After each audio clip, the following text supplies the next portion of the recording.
Morgan. Don't use your gay voice, okay? This is the real deal. We're live.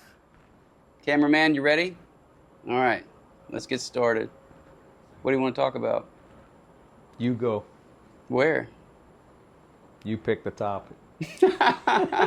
You're divorced, right? That's correct. Is that hard on you? It was extremely hard. How long ago was that? Separated from my ex-wife almost 4 years. Separated and then officially divorced recently? About a year after that. And how long were you married? Since 2015, so about 7.5 years. So as you know, I work with a lot of guys that are about to be married. And I'm not going to say what's your best advice. What I'm curious about is every man, I think, has apprehensions. Their feet start to get a little cold if they wear flip-flops too often. And I want to know, did you have reservations beforehand? Absolutely. But, you know, I'm in a unique situation where my ex-wife was a single mother of 2. So that gave me some pause. Okay. Let me tell you the funniest thing that's happened since I've been here, okay? You were out in the pool one day, and you told one of the guys, don't you ever date a woman with a child or marry a woman with a child, because then you're raising another man's sperm. And then you found out that night that one of the guys, that guy that you were talking to, was dating a woman with a child. And I said to you that night, or no, you told me about it, and I thought you were going to say, man, I felt so bad. Do you remember what you told me? Yeah. What'd you say? I told him that because it was the right advice. And I'm not specifically talking about dating a single mother, but I just think that when you marry a woman, a mother who's already a mother, and it's not your children, you have 100% of the responsibility of providing for those children, but you don't have all of the say in how to raise them because the mother may have conflicting ideas. Give me an example.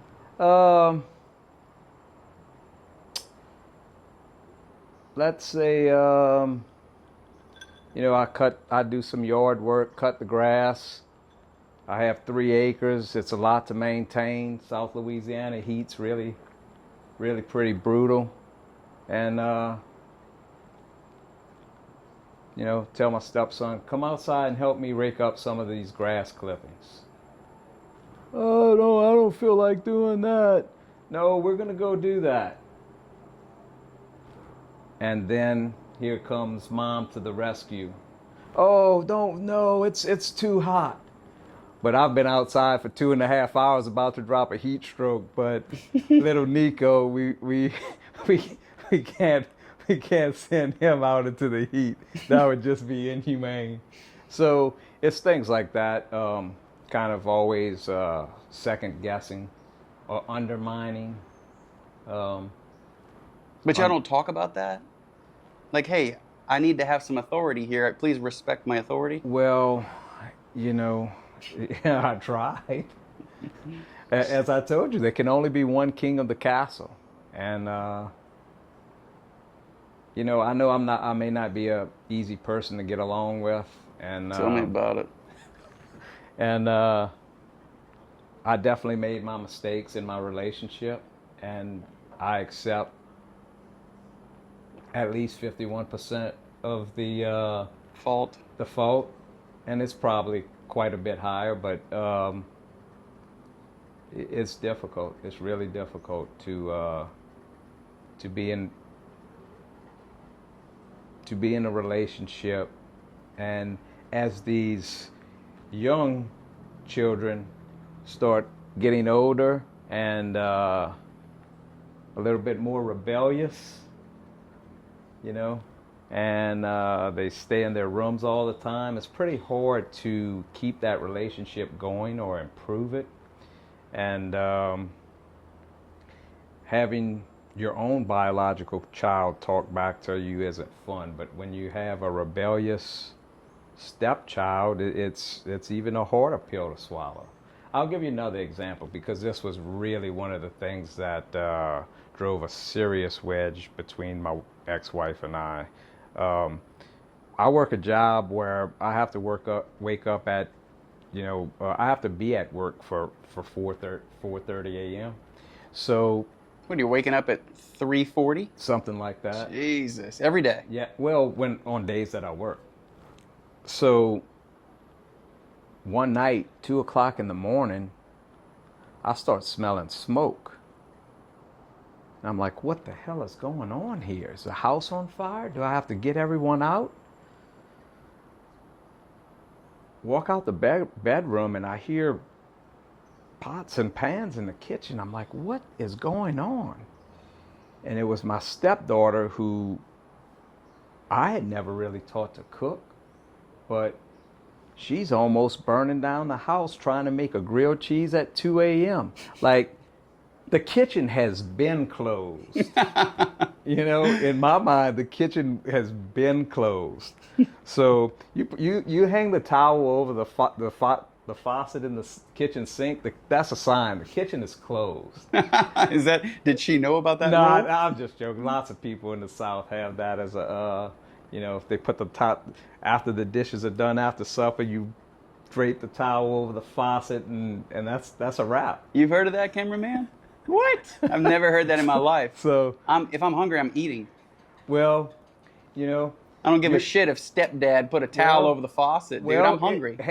It might have been different if she would have, grabbed an apple. But she's she almost burned down a house at 2 in the morning trying to make a grilled cheese. So it was a serious issue. So that's a serious issue between you and her. But what about the mom? Well, She didn't like the rule? right. Because she was like, my baby's hungry? I guess essentially. I'm kind of hoping my mom would come to my defense on that. Well, I just need to tone it down. If the kitchen is closed, I need to walk on my tippy toes, right? Put some eggshells down and walk on them around maybe you. so. Yeah. Oh, man. Are you a religious man? I am religious. My parents were Catholic.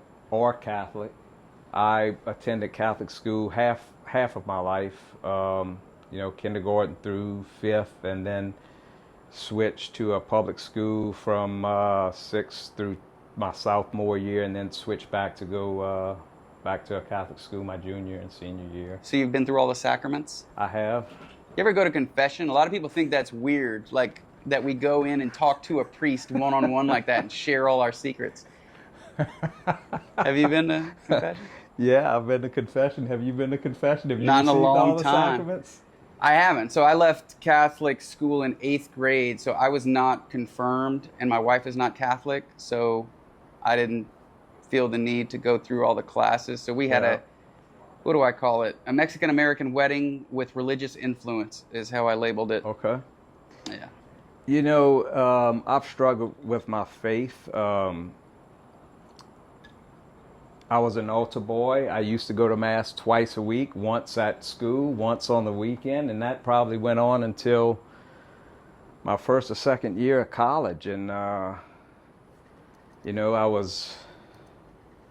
while it's happening, you're being spoon-fed this doctrine is being jammed down your throat, and it's kind of hard to even try to have a different perspective. But as I got a little bit older and I was away from home and maybe wouldn't disappoint Mom if I didn't make it to Sunday Mass, it became a less frequent thing to do. So it's something that, it's had its peaks and valleys, and I'm coming back around to my Catholic faith. I've tried some other services, but it's kind of funny because the structure that I thought was pushing me away from the Catholic Church when I attended some of these other services. I think I mentioned this to you. It seemed kind of too relaxed. It was, you show up to service and there's people with flip-flops and lattes and eating nachos, and I'm like, where am I? And then the music starts and it's like a concert, and then the preacher it sounds like a comedy routine. So, I said, well, maybe I was wrong about the structure. Maybe I do like the structure. But getting back to your point about confession, yes, confession is a iffy thing for me. I went years, probably decades, without going to confession, because I'm sure you're trying to get a story out of me about confession that we briefly talked about. I don't know. I just think going to confession is weird, and I like to talk to Catholics about it. I feel like I haven't been to confession since I started sinning. Well, yeah, I mean, as a Catholic, you receive, or you before First Communion, before the first Eucharist, you do your first reconciliation, and after that, I don't know if there's any requirement, but I'm sure it's expected to go to confession. And so, up through high school, I mean, I was a good boy. Didn't have too many bad things that I felt I really needed to get off my chest. But as I got older, I'm not gonna say the sins started racking up, but it wasn't just maybe sticky fingers on some now and laters, So you told me a story earlier, and I don't really remember it. Which story are you referring to? You're talking in relation to confession? Yeah. Well, this is the kind of stuff you can't make up. I was on a retreat, a silent retreat, a Catholic retreat, and it was a 3-day retreat. My father invited me to this retreat. Is this Acts? No, this is actually Manresa. Yeah. It's a Jesuit retreat, and there's probably about 110 men that attend this retreat at a time, and there's a retreat master, and the retreat master gives lectures maybe a few times a day in this big kind of conference room, and the grounds are beautiful. It used to be an old college. I think it was Jefferson College. It was an all-girls college. I don't know the history, but huge towering oak trees. Just a wonderful place to kind of get away from it all. And I guess the theory behind it is that it's so quiet and no one talks, and you listen to what God is trying to tell you. And so my dad had been probably attending this retreat for possibly 20-something years, and he invited me to attend the retreat that year. And as I mentioned, I kind of strayed away from my faith and wasn't attending Mass on a regular basis.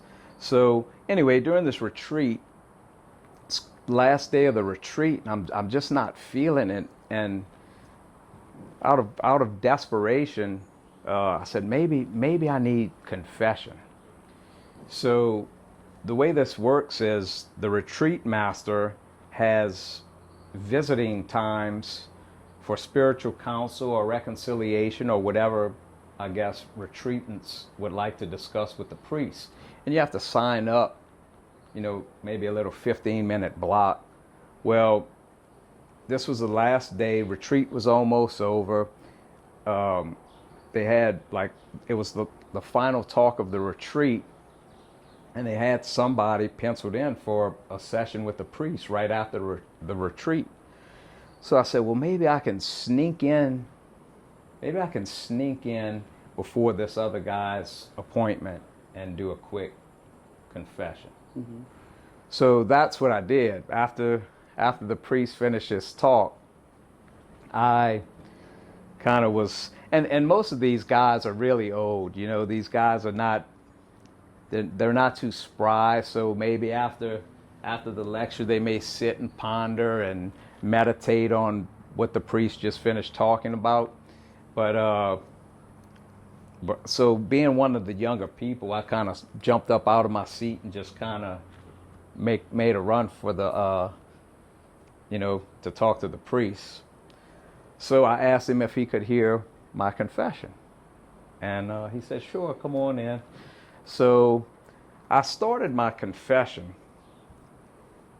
I don't know what's the protocol for language on this. Speak freely. Just make sure you do it into the microphone. Okay. So as I mentioned, it had been quite a while since my last confession. So here I am. I want to get all this stuff off my chest, so I just start going for it. I'm telling my sins, and I'm going for it. There's a knock on the door. Don't worry, my son. Continue. So I'm like, yeah, Father, I had this chick bent over, and I'm saying all this kind of stuff, just getting my sins out. And there's another knock on the door, a little bit louder, seeming a little more persistent.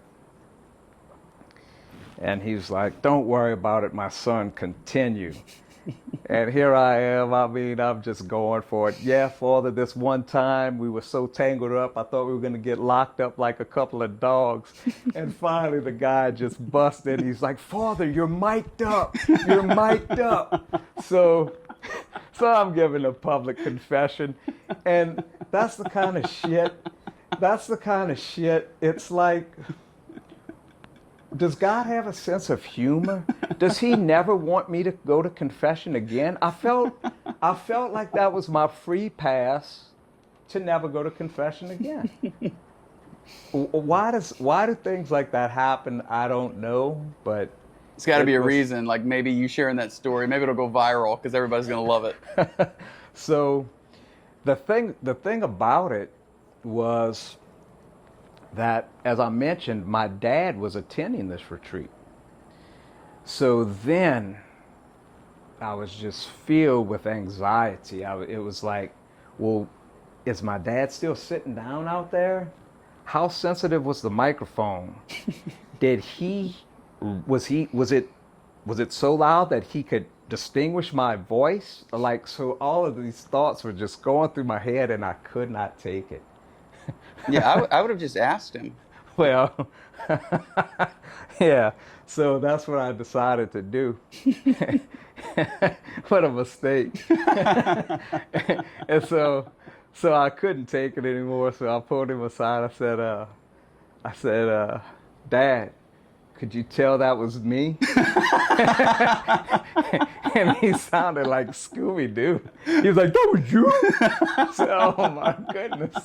What a big mistake. He didn't know, but he knew then. So we never spoke of it again. You had to regret asking him in that way, right? I mean, that was you? I couldn't go on without knowing if he knew it was me.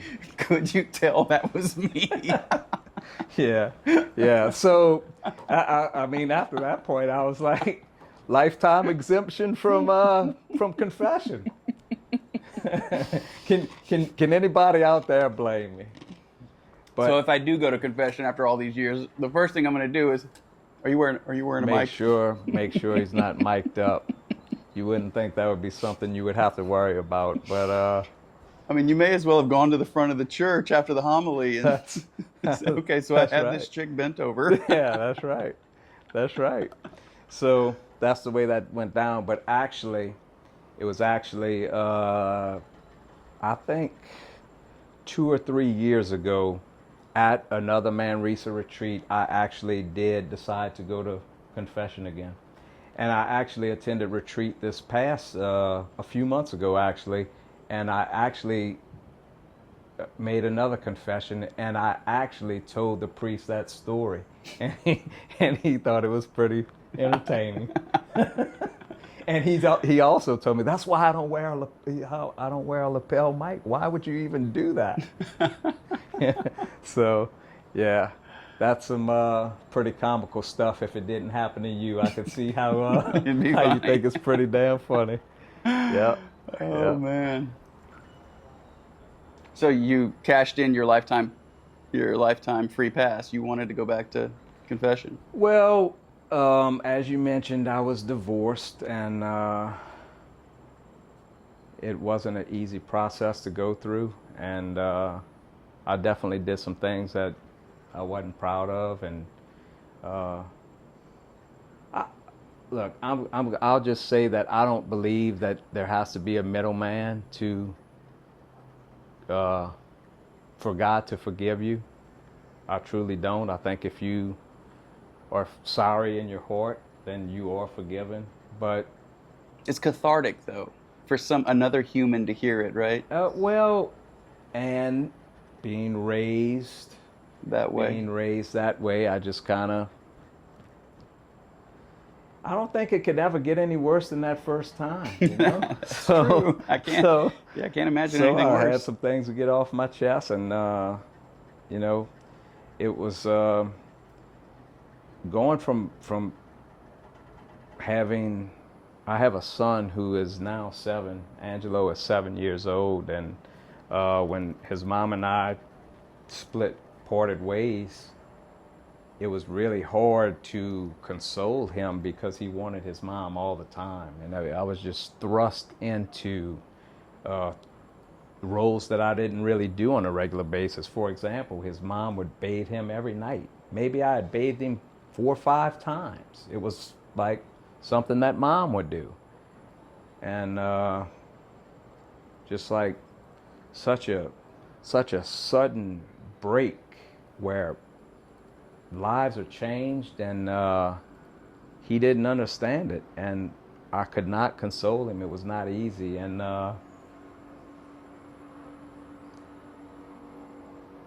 you know, I would lash out at him because of my anger. So it was tough. Divorce is tough. I went through it as a kid and swore that I was never going to go through it again. In fact, I joke that my parents were married, each of my parents were married 20 years and then 30 years a second time. So they've been married a total 50 years, 20 to each other and 30 years to other people. So I thought, well, my dad married at 20, divorced at 40, I'm just going to skip the first one. Get married when I'm close to 40 and just make that be the one, because yeah, none of us wants to go through that. It's terrible. It's close to a death. You know, Michael and I talk about this because Michael, your former teammate, And friend. and podcast guest. friend and podcast guest, One of the best looking guys I know. He's got a great voice. You're talking about Michael Dalbar? Michael Yeah, Dalbar. okay. He's just so happens to be my first cousin. Our moms are sisters, but he had gone through a divorce, and he really offered a lot of support.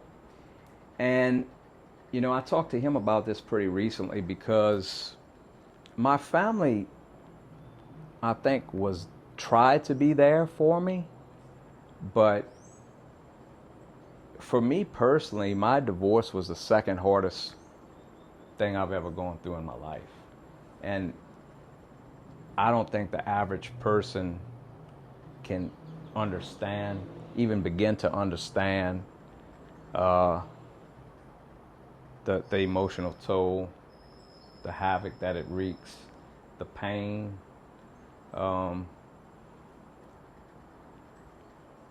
and then just the fault, the collateral damage of the children's feelings. It's definitely not a good thing to have to go through. Are you dating again? Dating has been tough.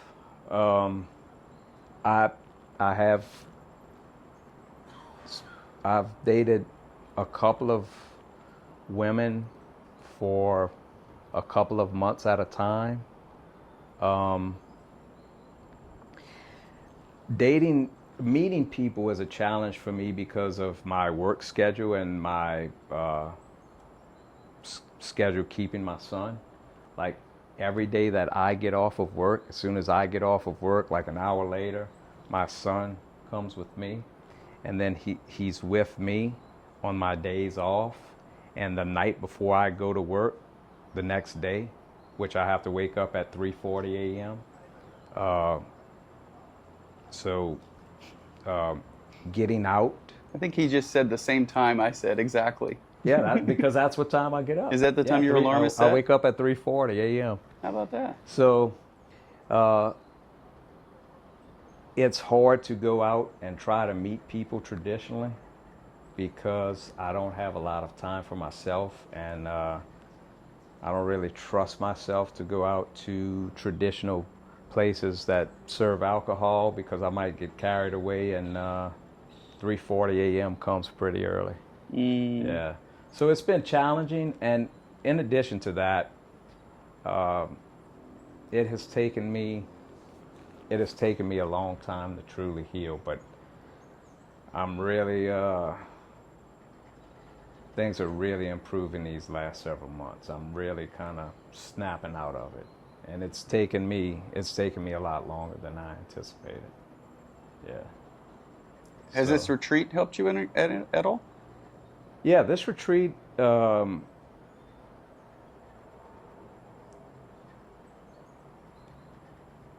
never really experienced a retreat like this where guys who are striving to be the best they can be all come together. My core friend group, who I wouldn't trade. I know people say, show me the 5 people you hang around with the most, and I'll tell you who you are. I have some friends who may not be the most highly motivated people or ambitious people, but I guess what I'm trying to say is, even though this one, my best friend in the world is, we've been friends since preschool. And if he came here, he wouldn't get it. He wouldn't get what we're doing. But I'm okay with that.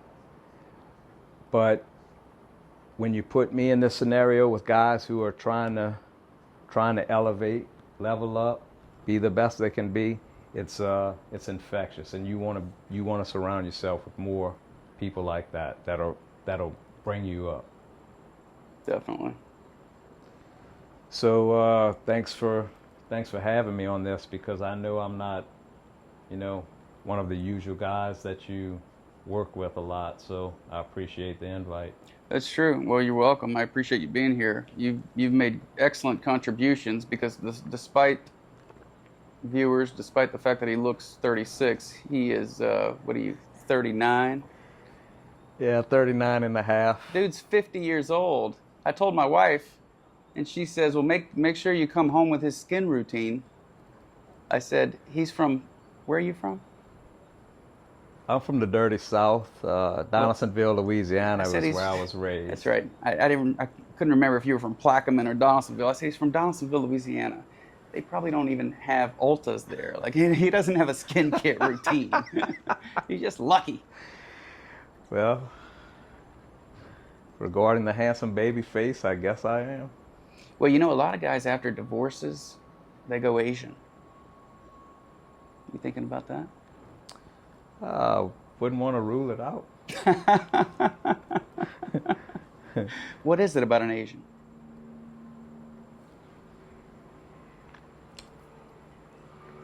I haven't spent, personally, I don't think I've ever been with an Asian, but but I think the appeal is the submissive nature of an Asian. Do you think it's a problem that women aren't more submissive in today's world? Absolutely. It's like the downfall of our society. One of the big downfalls of our society. I really do believe that I believed you the first time. You don't have to convince me you were serious.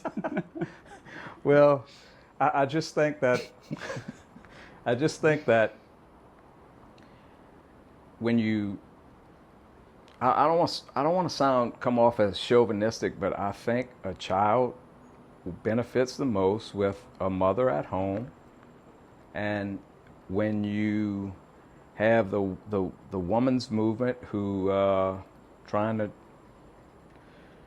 have the career, trying to move up the corporate ladder, women who put career first, which is totally their prerogative. I'm not saying that women shouldn't do that, but I think because so many women have done that, I think society is not for the better, because the children are our future. As tacky as that sounds. You ought to write a song about that. Yeah, man. Man. I don't think it's been done before. What do you make of men? Are they much less leader-like maybe a little more feminine than they used to be? Well, since you outed me as being 50 years old, I'm kind of out of touch with the younger generation, but it sure seems that way to me. What is that? Why?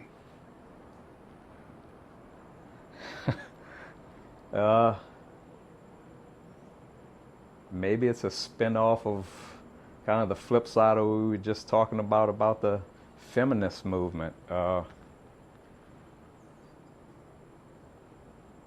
It's the worst form of cancer. It truly is, and there's so many single mothers that children are growing up without a father figure, and it's as I mentioned, man, it's terrible for society. The nuclear family, the dissipation of that, it's to me, it's evident. So if you met the perfect submissive Japanese woman tomorrow, but she had a 12-year-old that was kind of a pain in the ass, but this woman was perfect. She would cook and clean and rub your back at night. She'd love you a long time. Long time? That's what I'm saying. Would you dismiss her out of hand? Because I ain't raising another man's sperm. No, I'm done. I've made that mistake in my job. In fact, I feel so adamantly about it that it's probably the best advice I've given all week to anyone. I'm sorry. Yeah, and the guy you gave the advice to looked real disappointed, went for a walk by himself, and I felt bad. I know you didn't feel bad because it was the right advice. I hope he realizes that before it's too late. Don't you think every situation is different? Yes, What if that kid looks up to you and admires you and he wants to be like you? That'd be different, right? Look, I'm just, generally speaking, I mean, I think guys should try to find a single woman without children. I just think the odds of success and overall happiness would be better.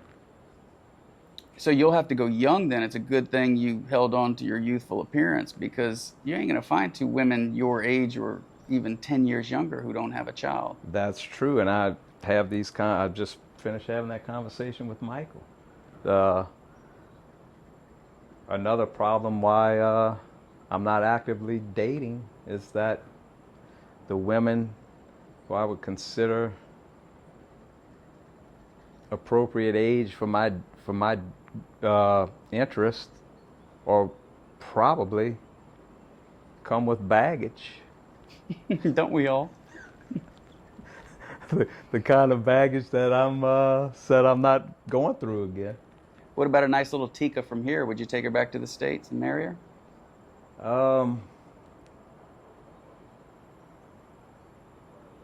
I'd take her back. I don't know if I'd marry her. All right, let's do fun questions because we only got about 20 minutes left.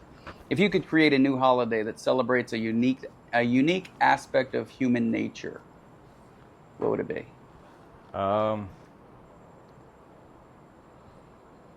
It would have to be something to celebrate natural, holistic food. Oh, that's a good one. We might see that soon. Why And do that you, explains your youthful appearance. why, That's why how you, it was revealed. why do you say that? Why do I say what? That's a good one. It might be revealed soon. Like the holiday. Because of made- RFK. Oh, yeah. Yeah, hopefully I have high hopes for that. Yeah. If you could switch lives with anyone for one day, let's say Monday when you get back, just to experience what their life is like, who would it be? Have some And would you have sex with your wife that night? with his wife? How is it impossible for anybody to get this joke? It's so basic. I'm asking you I think I'm who pretty you would smart, be, man. and once you become that person for a day, you might just sleep with your wife. So that it's a joke, but nobody's laughing. Come on.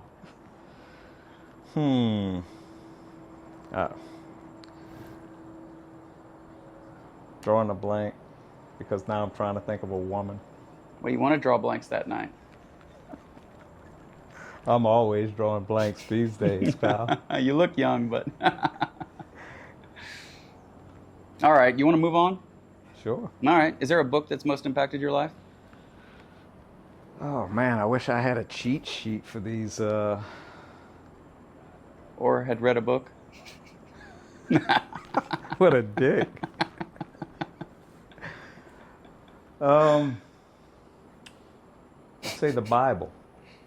That's what the last guy... No, 2 guys ago he said that, Oh. but he gave me a backup All because right, well. that one's kind of, everybody's Okay, favorite. well,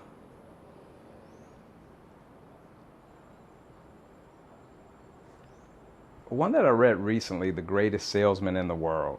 Oh my goodness. The last guy said that. You full of shit. man. Ogmandino. Yeah. He called him the OG because that's his name. Yeah. So I struck out twice. I'd like another one, but if you don't have one, Damn. it's cool that... I'm reading a book right now called The Mountain Is You. I don't know if you're familiar with it. It's I think her name is Brianna Weist or something like that. And this is a young woman, and it's kind of philosophical, but it's definitely made me think about things quite a bit. I don't know if I agree with all of the if you do this, then this, but there's definitely some substance there. That's the most vague shit I've ever heard. What's the premise of the book? I'm not far enough in. Oh, it's definitely made me think about things. The premise of the book is that you have to get out of your own way. Like, you're holding yourself back. Get out. You have to clear the fog and all the shit that's holding you back to move forward. In what ways are you holding yourself back? Well, coming out of a divorce, until recently I felt like I was taking a long time to heal, but I feel that the scab is almost finished. And is the almost what prompted you to buy the book? No, I don't even know why I bought the book. I heard somebody else talk about it. Somebody on YouTube said, check this out. And I said, sure, I'll check it out. She's like a best-selling author. She's written... I bought 2 books that she wrote. I think one of them is 100 essays. I don't remember because I just bought these books. So, what's the coolest thing anybody's ever done for you? Man. Let's skip that and come back to it. Sorry. Sorry. Can we edit this? What's the most valuable piece of advice you've ever had?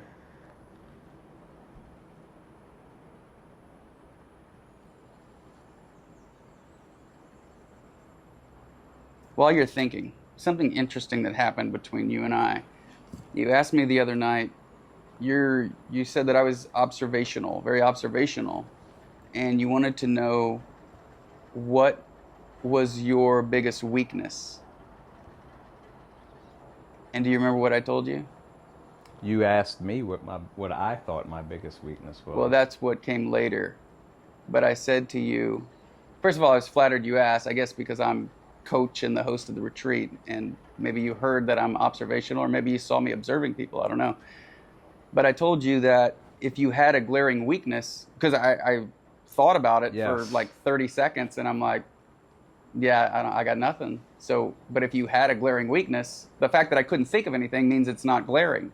So then I asked you, you probably wouldn't have asked me the question unless you had a weakness you were concerned about, and maybe wondered if others, maybe if someone who's observational, perceived it. Right. So therefore, there must be something that you're concerned about. Well, I think there's always room for self-improvement, but what I was actually referring to is that you and I had never met personally until earlier this week, and I didn't really see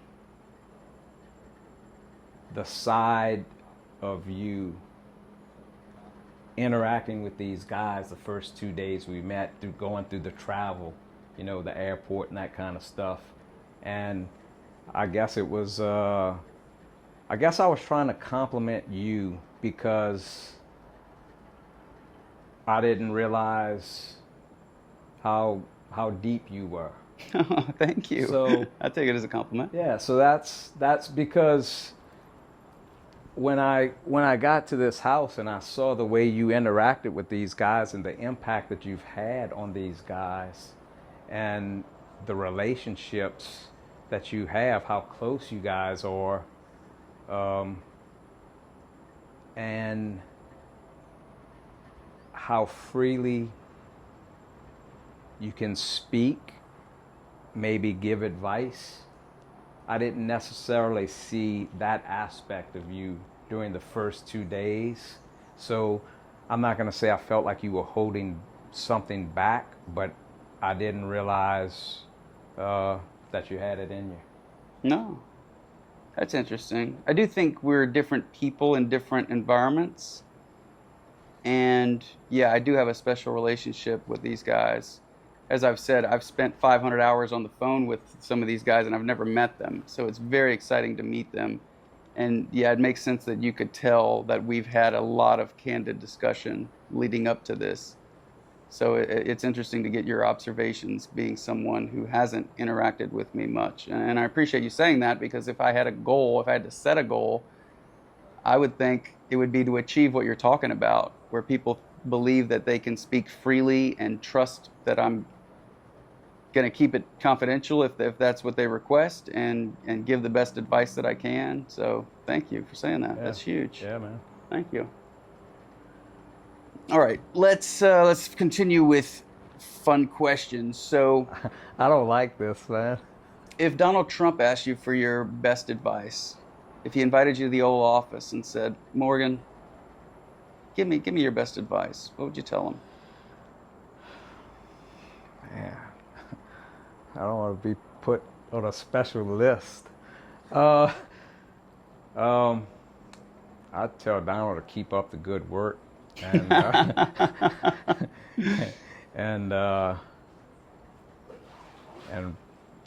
keep doing what he's doing to reclaim our country. I don't see how anyone. I truly don't see how anyone who's an American citizen can disagree with some of his policies to try to improve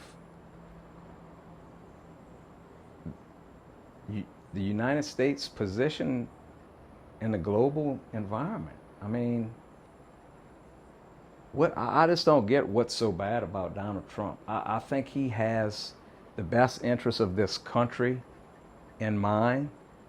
I understand Donald Trump rubs a lot of people the wrong way. I think he's egotistical.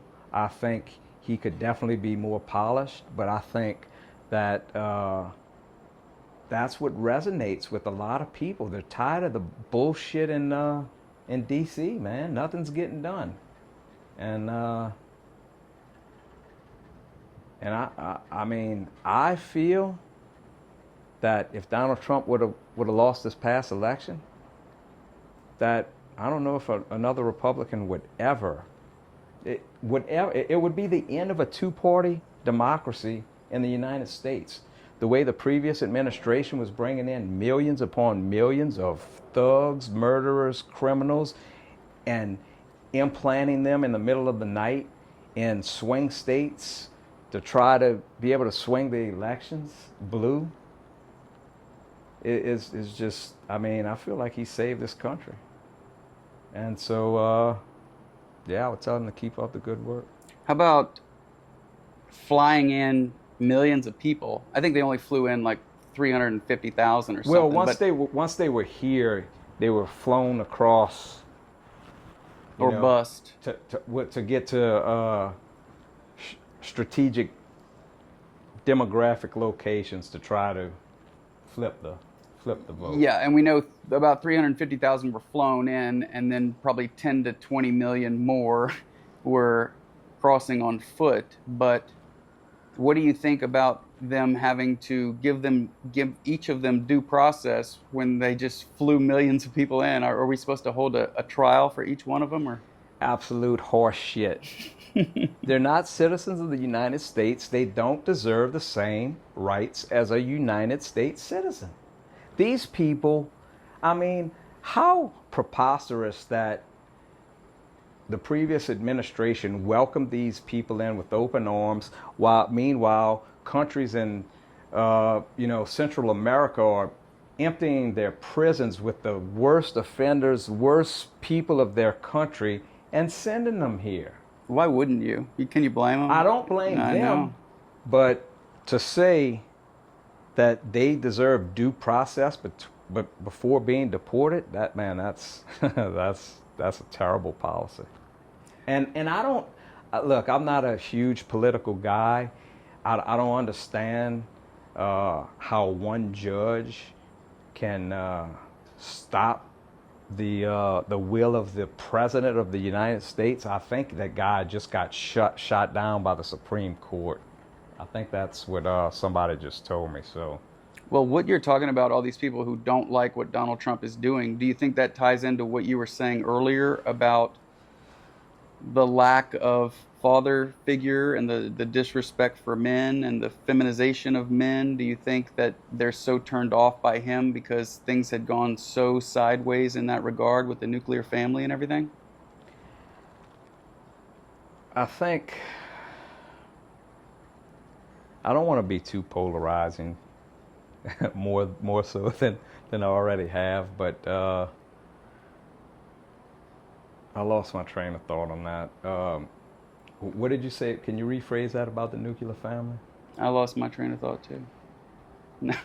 What I was saying is, what you said earlier about how we were getting away from the nuclear family, and then you talked about the hate for Donald Trump. I was asking, like, do you think that strong leaders, in other words, like the masculine archetype, we've gotten so far removed from that once they get somebody in office who wants to solve problems, like that's so new to them, so foreign to people who've never seen it before, that it's an instant turnoff? Yeah, it's a terrible downfall of the youth of this country. It's just, and I think I'm slightly above average intelligence. That's how I would rate myself. But I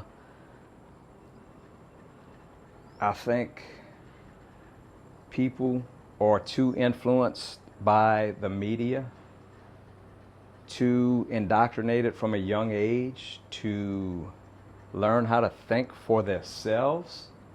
And it's a terrible problem. I mean, the trans movement.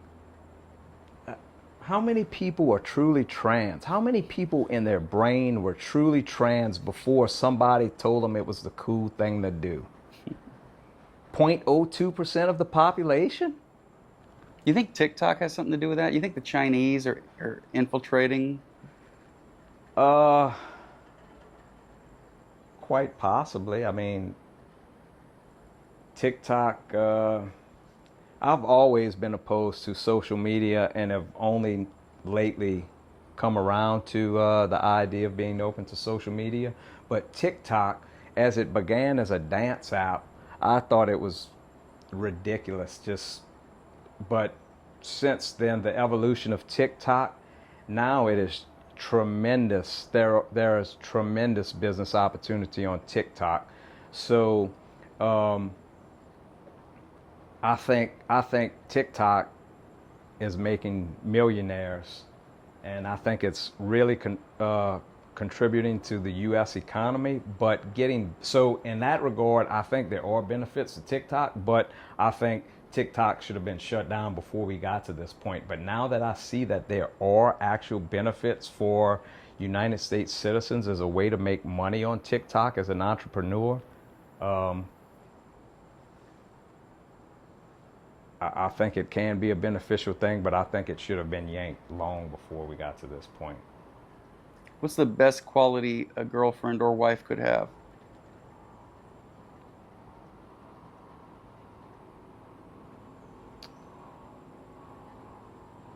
Well, we talked about being feminine, but submissive. But I think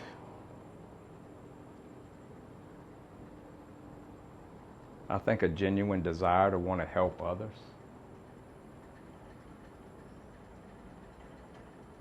What about you? That's a good one. I like all three. I'll put them 1A, 1B, 1C. What else? You go. You go. That happened the other night. We were talking, and we almost interrupted each other. And I said, no, you go ahead. And you said, no, you go. And I said, no, really, you go. And you go, okay. Okay. And then I think we switched topics. Yeah, we were trying to feel each other out, man. We were trying to feel each other out. And then the next morning you told people, me and Brad bonded last night. Did you not feel the same? Did Well, you not? Because I really felt like that was a moment to say, like, I have a connection with you now. Well, you wouldn't be here on a microphone if we hadn't. Cool. Yeah. Well, let me tell this story real quick. So he comes in my room the other night so we can talk. And I'm laying on an ice pack because I have a neck issue. And I'm laying on one side of the bed, and he's just prancing around the room. Not really, I'm kidding. He was pacing around the room while we're talking. And I said, man, you can lay right here if you want. And he goes, no, I'm not going to lay on your bed with you. And I was like, well, your cousin, we played ball together in college. We had to share hotel rooms. We probably shared a bed. So, just don't fall asleep if you lay there.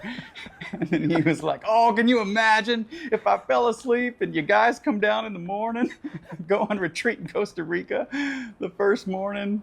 The host, the coach is in bed with another dude, one of the guests. And they got an empty room next to him. Yeah, we had a good time, man. That we shared a lot of laughs. That's what I said cemented our bond. Yeah, I agree.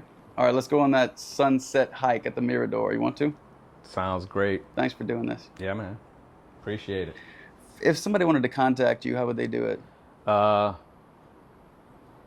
Email mptrox@gmail.com. And you know how to find me, manoverseas.com. I'm on the socials too.